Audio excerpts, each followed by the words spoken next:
Howdy everyone, NTV here with another bonus episode of The Last Story. The last bonus episode, actually. Last time we covered the various aspects of the multiplayer feature of this game, and this episode, we're just going to be covering extra stuff, so let's get on with it. So first off, I want to talk about the limited edition releases that were done for The Last Story. In North America, there was a limited edition of the game when it first came out, and it didn't really come with much. It came with a 44-page art book and a fancy box for the game, so that's kind of neat. But what's really impressive is the European limited edition of the game. The European limited edition, that came with a steel cover case of the game, a mini art book, and a premium soundtrack CD which had 7 select songs from the game. Pretty neat. Speaking of soundtracks, actually, of course, there was the premium soundtrack, like I said before, that had 7 select songs from the game. There was also an official soundtrack that was released in Japan. It had 3 discs that had pretty much all of the songs in the game. I don't think it missed any of them.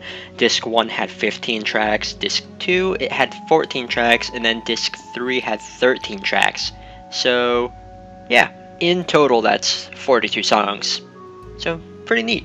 Did you know that both Zale and Callista show up in Super Smash Bros. For Wii U? It's true.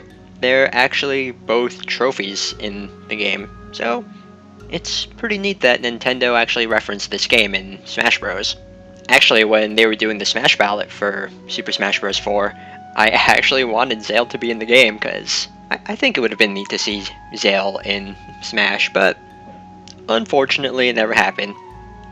Maybe he might show up as an assist character in the upcoming Smash Bros. Game. Maybe. I've mentioned this before, but The Last Story almost didn't make it to the US. It wasn't until there was this campaign going around called Operation Rainfall that The Last Story pretty much was on the radar, and Operation Rainfall was a big influence towards getting this game coming out in the US. But Operation Rainfall, alongside The Last Story, they influenced 2 other games that came out in the US, 2 other really good RPGs. One of them is Xenoblade Chronicles. If it weren't for Operation Rainfall and them spreading the word, I'm pretty sure Xenoblade, and of course The Last Story, wouldn't have been released in the US. Also, here's a nice little fun fact, actually. Joe Wyatt, who voiced both the Outsider in the very first chapter of the game, and also Horus's wife Meredith, she voices an important character in Xenoblade Chronicles. She voiced Maineth. So that's just a neat little fun fact. And the last game that Operation Rainfall petitioned to get released in the US was Pandora's Tower. It's an interesting game. I haven't really beaten it yet as of this video, but from what I've played, it's a really interesting game. So, of course, if you enjoyed The Last Story, I highly recommend playing Xenoblade Chronicles and Pandora's Tower.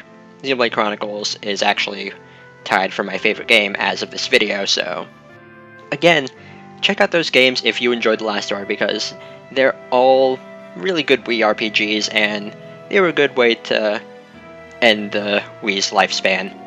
And last off, I want to show off the official artwork for this game, because this game has some pretty neat artwork that I like a lot. I like the character designs a lot, I like the concept art that was shown for this game, and also like just random miscellaneous art. I think it's all pretty cool, so enjoy the artwork.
And with that done, that's pretty much the end of this bonus episode.